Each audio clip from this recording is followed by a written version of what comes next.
Hey YouTube, out here at the engine house, and we're going to go over a couple of updates on the Cub Cadet 149 loader. I got the door partially open to the engine house because the white balance on my phone will be completely obscured because of the sun. So just a couple quick updates on the bucket. A guy I know at a local ironworks had fabricated this cutting edge for a bobcat. The guy, I guess, had never paid him or picked it up, and I got in a conversation with him, and he's like, you know what, it's been sitting behind my shop for 4 or 5 years, you know what, I'll cut it up to the size you need and you can have it. And it's been a real asset because it bolts on so I can still use it, the bucket, for my snowplow and other work, but if I want to do earth work or something aggressive as far as digging into a pile of mulch or stone, I can. I just did a hydro oil change and oil change on the tractor. I hadn't done one since I bought it, so I really didn't know the history of it, but I decided it was time to do it, which was a little bit of an involved process because on the rear of this tractor back here you have these counterweights that hang down off these brackets, so access to the rear cover plate is a little bit difficult at times. The last 3 bolts on the bottom you actually take out by hand, like 1/8 of a turn at a time, because of those side wings that were welded onto the Cub Cadet hitch. The other thing I've done, I did this over the winter, you may have seen it in some videos, is I added this ammo can toolbox to one of the fenders. And it just holds the basics. Starting fluid should I ever need it, which I haven't. There's some sockets, wrenches, extra oil, a funnel, just some of the basics. So at a tractor show and something happens, I can at least get it onto the trailer to get it home or something like that. I also added new ag tires to the back. The set of tires that were on this were the original tires from 1974, and they finally gave up the ghost, and unfortunately they did it at the worst time. I was actually loading the tractor to go to a job to move about 10 tons of stone in a driveway in a pool yard, and I came out and went to pull the tractor out, and I noticed I was leaning one way and saw the tires were flat. So I tried fix a flat, and that didn't work. I tried plugging it, that didn't work. They just had delaminated. So I had to borrow 2 tires from my buddy Pete, who really bailed me out that night. I had to drive up to New Hampshire halfway to his house and meet him. After the job, I ordered these up off eBay, and figured since mostly what I do is earth and other type of work, I decided to just go with the ag tires as opposed to the turf tires like on the XT. But since the XT1 is the one that actually mows the lawn, this just does snow work and some light earth work. That's the reason I went with those over the turf tires that were on there. I was fortunate enough to get a present, actually. I got a new saw for firewood, or just stuff around the house. It's a Husqvarna 240. Brand new in the box.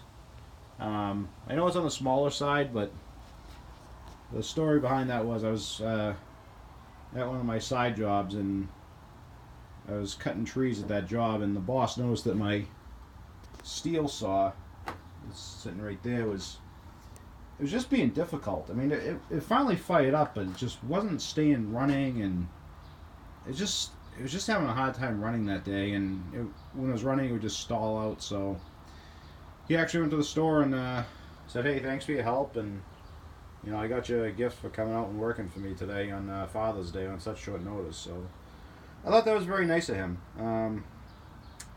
The other thing I've added to go along with the oil and hydro changes is I added this tachometer slash hour meter. It's made by a company called Searon, Searon. I got it off Amazon. It was relatively cheap. That's the card of instructions it comes with. It was relatively simple to install this.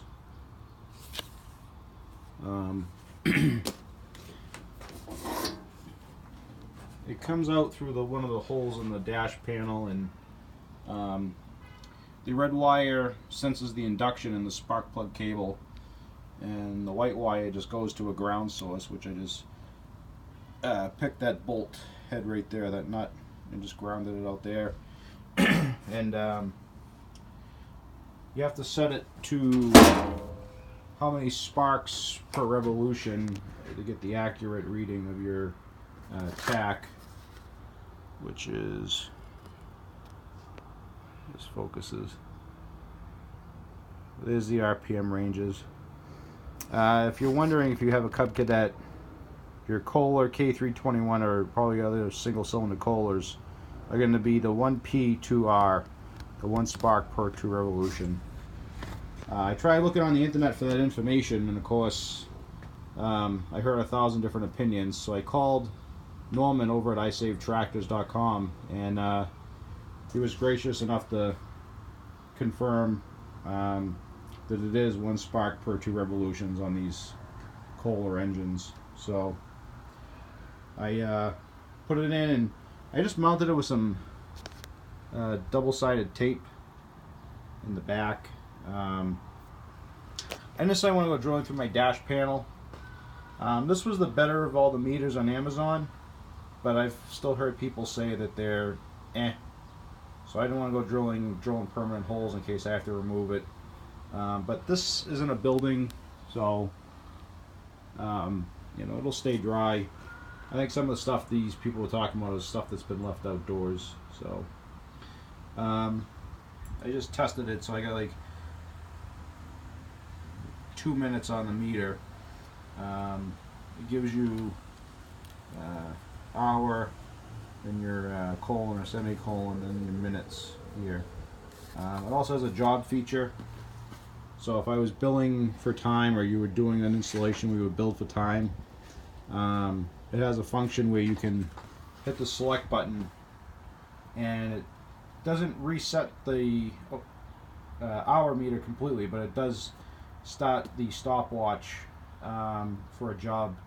So if you were billing 2 hours or however many dollars per hour, that would give you a good idea of how long your machine's been running.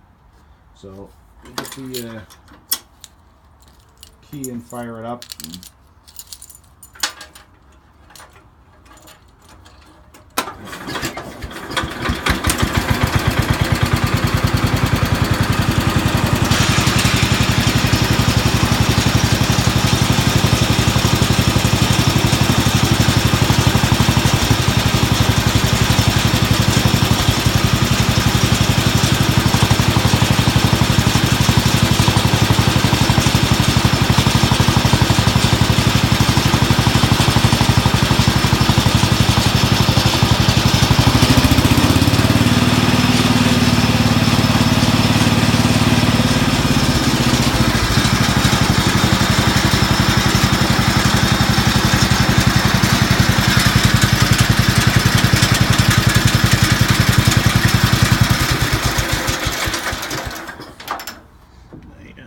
Shut the fuel off over here.